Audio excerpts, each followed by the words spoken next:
Assalamualaikum warahmatullahi wabarakatuh. Salam literasi. Semoga teman-teman yang menyimak tayangan ini dalam keadaan sehat dan bahagia.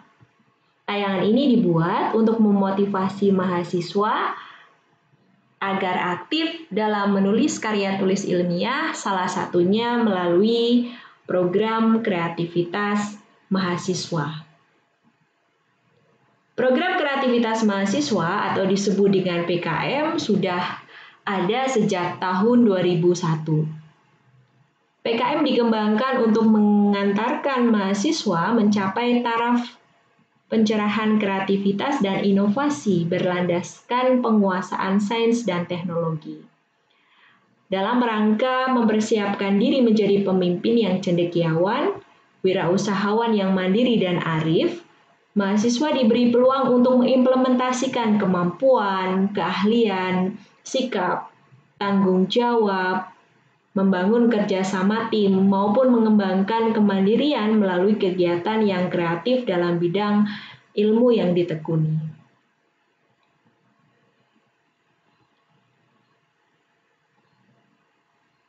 Program kreativitas mahasiswa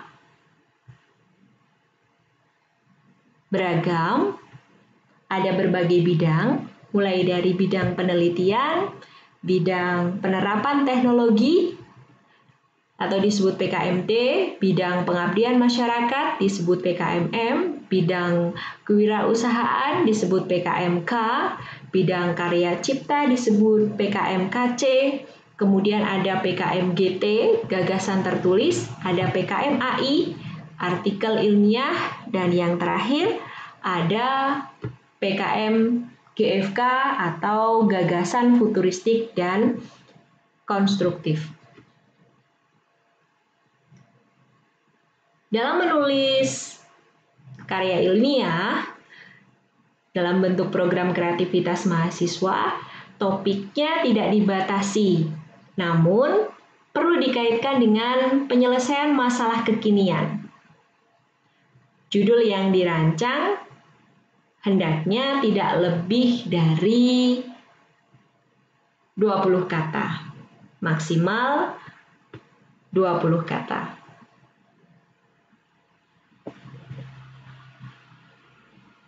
Apabila dilihat dari tabel ini, ada beragam PKM ini, kemudian inti kegiatan dari PKMP adalah pengamatan mendalam berbasis ilmu pengetahuan dan teknologi untuk mengungkap informasi baru. Sedangkan PKMK,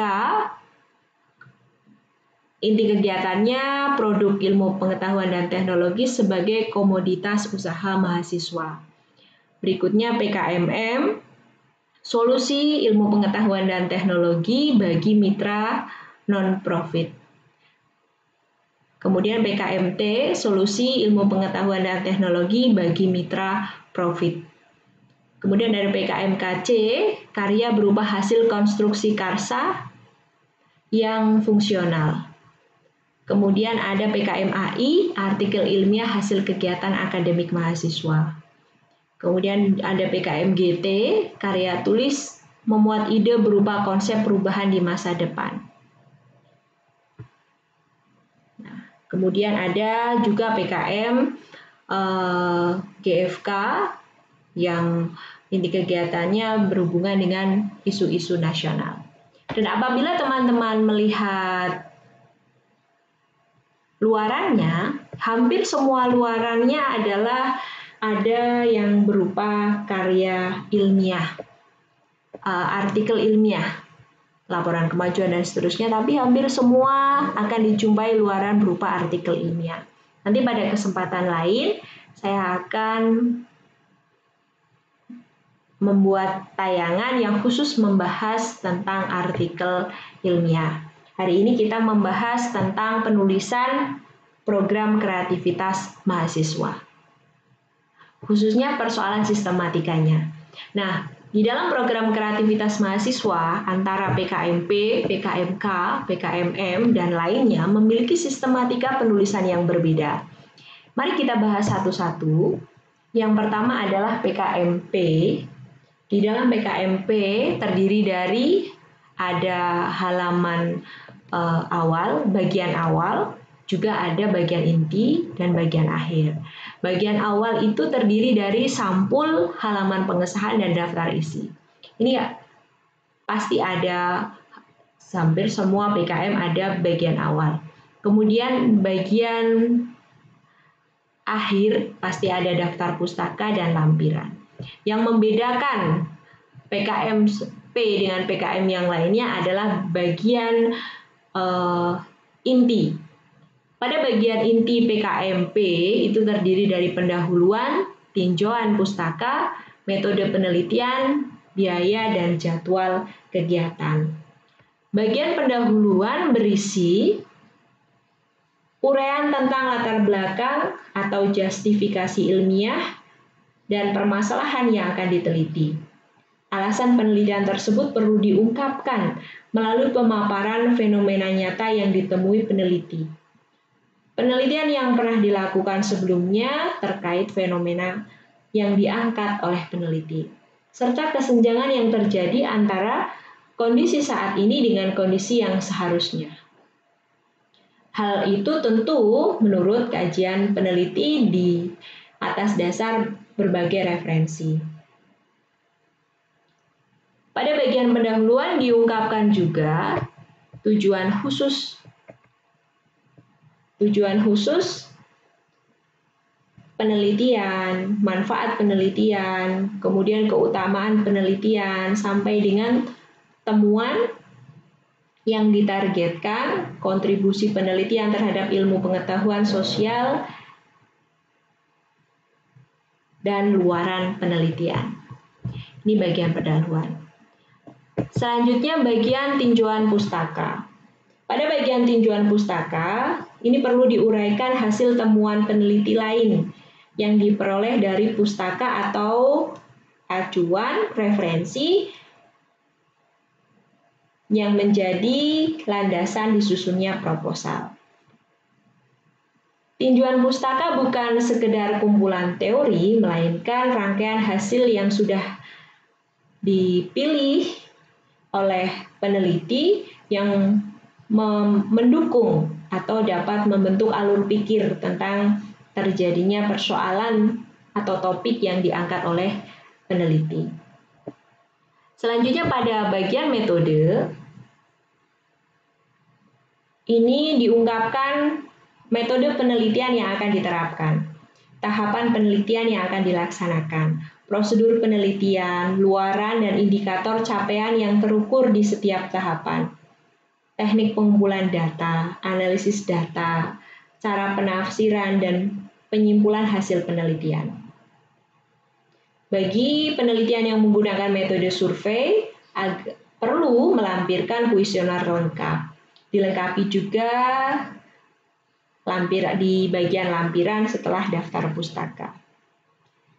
Nah, berikutnya perlu juga disusun biaya, anggaran, dan rencana kegiatan atau jadwal kegiatan. Kemudian sertakan daftar pustaka dan lampirannya. Ini adalah salah satu contoh PKMP, misalnya tentang pengaruh pemberian tropical gel ekstrak daun pare terhadap ulkus diabetik pada tikus wistar jantan. Jadi pengaruh ekstrak daun pare. Ini adalah sebuah penelitian. Teman-teman bisa menemukan ide-ide lain untuk menyusun karya program kreativitas mahasiswa. Selanjutnya adalah PKMK. Di dalam PKMK ini harus ada produknya bisa berupa produk, bisa berupa layanan jasa yang diwirausahakan. Adapun sistematika dari PKMK adalah bagian awalnya sama, bagian akhirnya sama, yang membedakan bagian inti. Nah, di dalam bagian inti ada gambaran umum rencana usaha. Jadi ada rencana usaha, bagian rencana usaha. Bagian pendahuluan pada PKMK memuat latar belakang atau alasan yang mendasari disusunnya proposal PKMK. Apakah berdasar atas hasil riset pasar atau inisiatif sendiri untuk membuka pangsa pasar. Ungkapkan pula jenis dan spesifikasi teknis komoditas yang akan menjadi modal berwirausaha. Selanjutnya perlu diungkapkan juga gambaran umum rencana usaha. Nah, bagian ini perlu diuraikan kondisi umum. Kondisi umum, lingkungan yang menunjukkan potensi sumber daya dan peluang pasar termasuk analisis ekonomi usaha yang direncanakan. Sajikan secara singkat untuk menunjukkan kelayakan usaha. Minimal 1 tahun ke depan dalam berwirausaha seperti apa gambarannya? Apakah usaha yang dipilih itu bisa menghasilkan keuntungan yang besar dan lain-lainnya. Misalnya itu.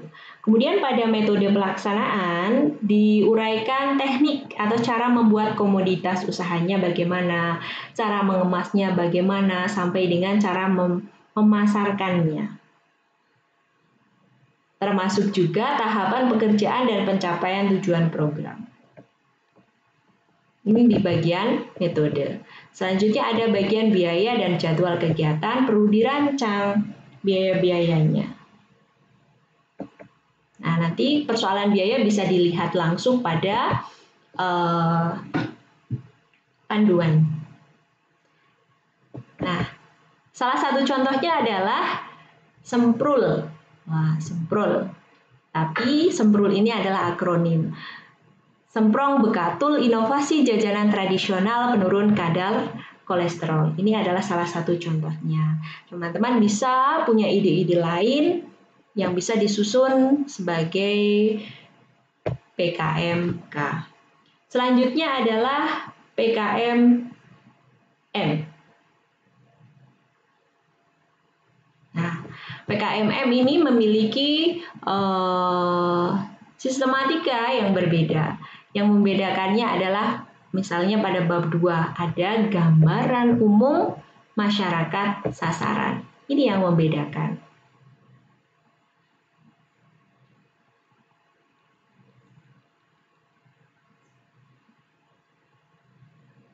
Nah, di bagian pendahuluan perlu diuraikan latar belakang disusunnya proposal dengan mengungkap identitas mitra. Jadi ada yang diajak bekerja sama, pengabdiannya kepada siapa? Jadi ada mitranya. Kemudian permasalahan yang dihadapi mereka dan seberapa tinggi, seberapa penting jika dibandingkan dengan persoalan saat ini. Kemudian pada bagian gambaran umum masyarakat sasaran perlu diuraikan secara kuantitatif jumlah, kemudian profil dan kondisi sosial ekonomi masyarakat sasaran yang akan bekerja sama. Kemudian perlu diuraikan juga kondisi wilayah secara fisik, sosial, ekonomi maupun lingkungan yang relevan dengan kegiatan yang akan dilakukan. Berikutnya pada bagian metode pelaksanaan diuraikan secara jelas pola dan frekuensi pelaksanaan program. Apakah itu pelatihan, pendampingan, konsultasi, rekayasa sosial, dan lain-lain. Termasuk diungkapkan juga teknik pengumpulan, pengolahan, dan analisis data serta tahap pekerjaan dalam pencapaian tujuan program. Biaya, ada juga bagian biaya dan kegiatan, dan ada daftar pustaka juga lampiran. Salah satu contohnya adalah ini, restoran. Kepanjangan dari untuk mencegah bullying pada remaja di SMP Negeri 19 Surakarta. Kepanjangannya ini restoran ya. Untuk mencegah bullying pada remaja SMP. Jadi ini mengabdikan masyarakat pada SMP. Mitranya adalah SMP Negeri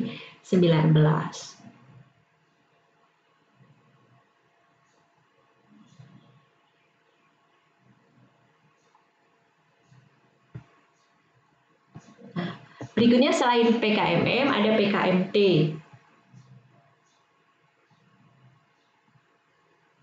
Pada PKMT sistematikanya ada pendahuluan, tinjauan pustaka, metode pelaksanaan, biaya dan jadwal kegiatan, daftar pustaka serta lampiran. Pada bagian pendahuluan perlu diungkap proses identifikasi masalah bersama mitra yang akan diselesaikan. Upayakan untuk memperoleh persoalan prioritas mitra yang diamati mulai dari aspek dari hulu sampai dengan hilirnya.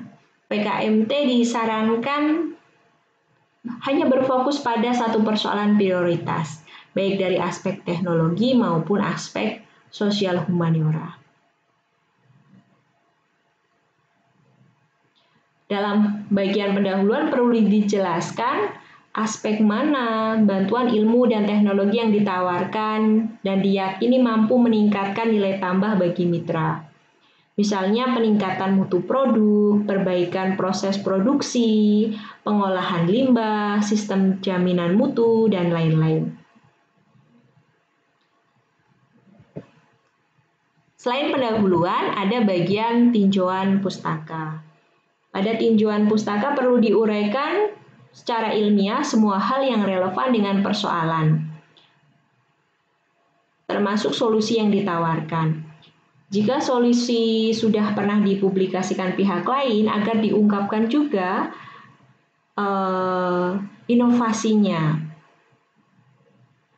Kemudian pada bagian metode perlu diuraikan secara lengkap teknik, cara pelaksanaan program.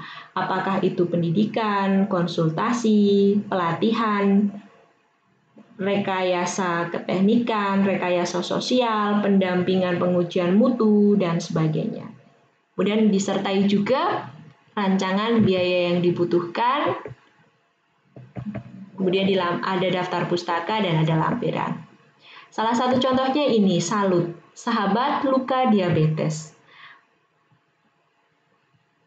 Mobile bentuk teknologi 4.0 dalam bidang pelayanan kesehatan. Ya, jadi seperti ini bentuknya, ini PKMT, membuat teknologi mobile. Berikutnya adalah PKMKC. Di dalam PKMKC ini ada sistematikanya. Pendahuluan, tinjauan pustaka, tahap pelaksanaan, biaya. Bagian pendahuluan perlu diuraikan proses identifikasi persoalan yang akan dicari solusinya atau pengembangannya termasuk sumber inspirasinya. Jika titik pijaknya adalah riset orang lain, maka penulis atau mahasiswa yang menyusun PKMKC perlu menyatakan nama pelaksanaan dan institusi tim riset serta hasilnya yang akan dikonstruksikan dalam PKMKC.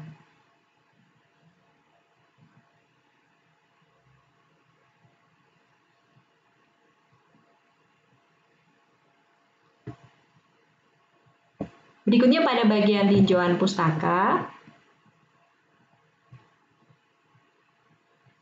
diungkapkan pustaka acuan seperti halnya tadi sudah dijelaskan pada PKMP. Referensinya bisa dari skripsi, tesis, disertasi, kemudian artikel-artikel yang terbit dalam jurnal, dalam proceeding,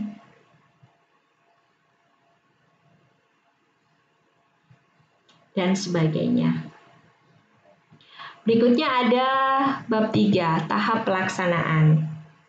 Perlu diuraikan tahap pelaksanaan program dan fase akhir yang akan dicapai secara rinci.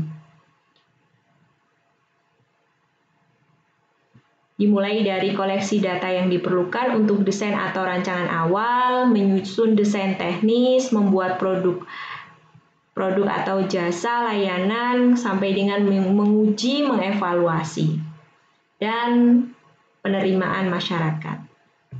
Bagian ini ada juga biaya kegiatan, daftar pustaka, juga lampiran.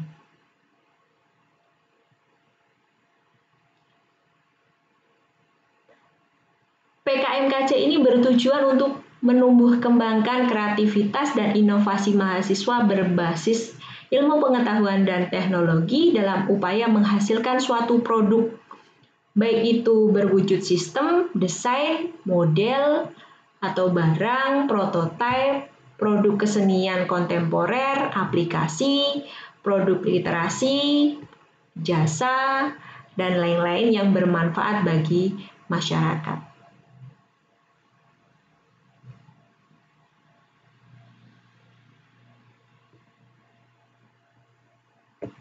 Berikutnya adalah PKM gagasan tertulis. Nah, ini sistematika sudah mulai berbeda. Ada sampul, halaman pengesahan, daftar isi, kemudian ada pendahuluan, gagasan, kesimpulan, dan daftar pustaka. Pada bagian pendahuluan, ini menguraikan latar belakang yang mengungkap tentang situasi dan kondisi bangsa yang menjadi alasan mengangkat gagasan menjadi PKMGT. Tentu, alasan tersebut harus dilengkapi dengan data dan informasi pendukung. Bagian pendahuluan juga perlu dilengkapi dengan uraian tentang tujuan dan besarnya manfaat yang dicapai. Pada bagian gagasan, perlu diuraikan tentang kondisi terkini pencetus gagasan. Bisa diperoleh dari bahan bacaan, wawancara, observasi. Berikutnya perlu diungkapkan juga solusi yang pernah diterapkan untuk memperbaiki kondisi gagasan tersebut. Masalah yang ada, misalnya masalah yang dipilih. Seberapa jauh pencetus gagasan dapat diperbaharui atau dikembangkan jika gagasan tersebut diimplementasikan. Pihak-pihak yang dipertimbangkan dapat membantu mengimplementasikan gagasan dan peran atau kontribusi masing-masing. Juga perlu diungkapkan langkah-langkah strategis yang harus dilakukan untuk mengimplementasikan gagasan sehingga tujuan atau pembaruan yang diharapkan dapat tercapai. Kemudian ada bagian kesimpulan. Secara umum, kesimpulan merupakan bagian akhir dari tulisan yang berisikan pengungkapan gagasan yang diajukan.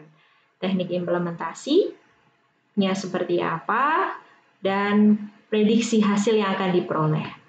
Kemudian disertai juga daftar pustaka. Salah satu contohnya adalah pengembangan minyak astiri tembakau sebagai komoditi ekspor penunjang perekonomian nasional. Ini adalah salah satu contoh PKM GT. Berikutnya, selain PKM GT, ada juga PKM AI dalam bentuk artikel ilmiah. Ada sampul, halaman pengesahan, judul, identitas penulis, abstrak, pendahuluan, tujuan, metode, hasil sampai dengan simpulan dan daftar pustaka.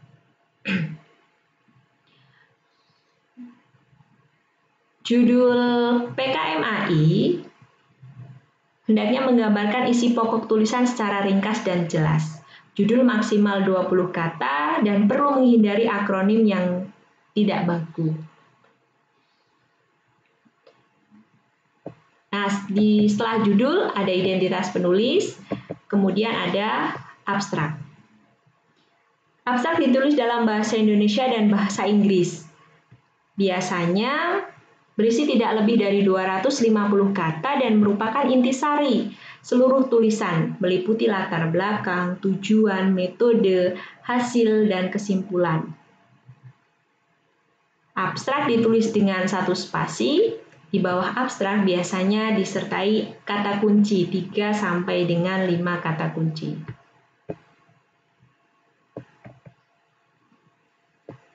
Berikutnya bagian pendahuluan digambarkan secara umum fenomena mengenai topik yang diangkat. ungkapkan ada latar belakang, rumusan, masalah, tujuan dari kegiatan, serta manfaat untuk waktu yang akan datang. Di bagian pendahuluan perlu juga merujuk referensi yang relevan. Kemudian di bagian tujuan diuraikan tujuan substansi. Tujuan inti artikel ilmiah harus diungkapkan secara jelas dan mencerminkan judul artikel.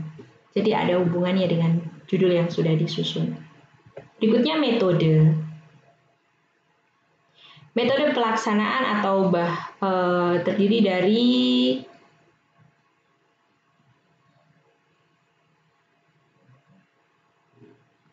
tergantung pada kegiatan dan atau metode yang telah dilaksanakan, sehingga penulis diberi kebebasan untuk memberi judul lain misalnya. Dengan kata lain, secara umum bagian metode pada PKM AI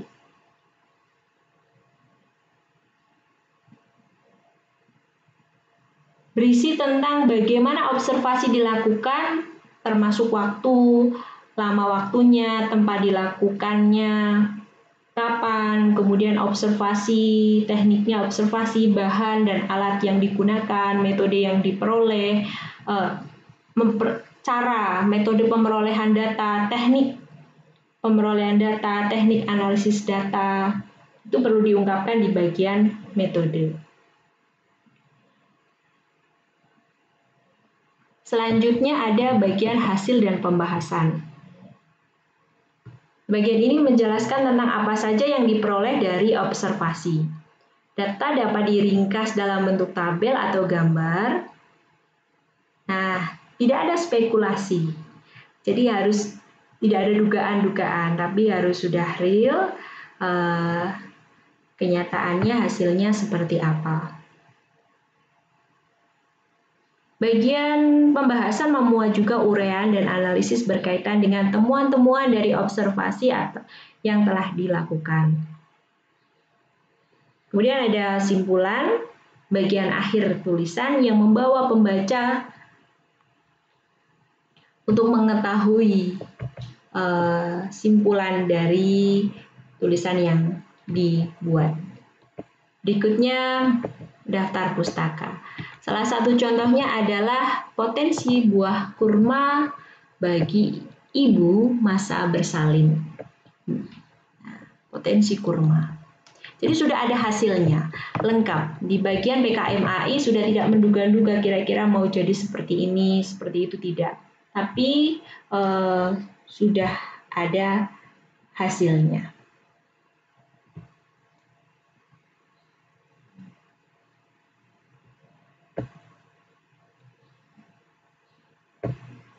Nah, berikutnya adalah program kreativitas dalam bentuk gagasan futuristik konstruktif. Ini ada jadwal kegiatannya kapan, kemudian tautan video YouTube-nya, sinopsis kontennya maksimal 500 kata. Nah, perlu diperhatikan di sini, video YouTube-nya perlu diberi judul berupa salah satu dari 17 tujuan pembangunan berkelanjutan atau mengandung solusi atas keprihatinan terhadap persoalan yang ada di sekitar. Ikuti subjudul dari aspek utama yang dibahas terkait isu pada judul. Selanjutnya perlu ditampilkan konten berupa tahapan proses menuju pola tata kelola yang dinilai tepat untuk pencapaian tujuan dan rekomendasi tim atau solusi atas isu keprihatinan bangsa. Itulah sistematika kontennya. Salah satunya contoh PKM GFK judulnya Kenali Tanda Bencana Alam Sejak Dini. Itu adalah ragam program kreativitas mahasiswa.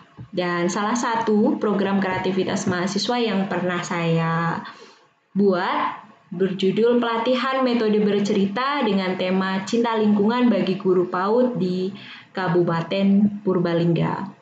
Ini yang pernah saya buat ketika saya menjadi mahasiswa S1. Nah, ini adalah gambaran kegiatannya dan alhamdulillah saat dilombakan mendapat predikat juara 1.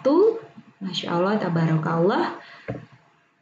Nah, sekarang saatnya kalian mendokumentasikan gagasan kalian, ide-ide kalian dalam bentuk program kreativitas mahasiswa.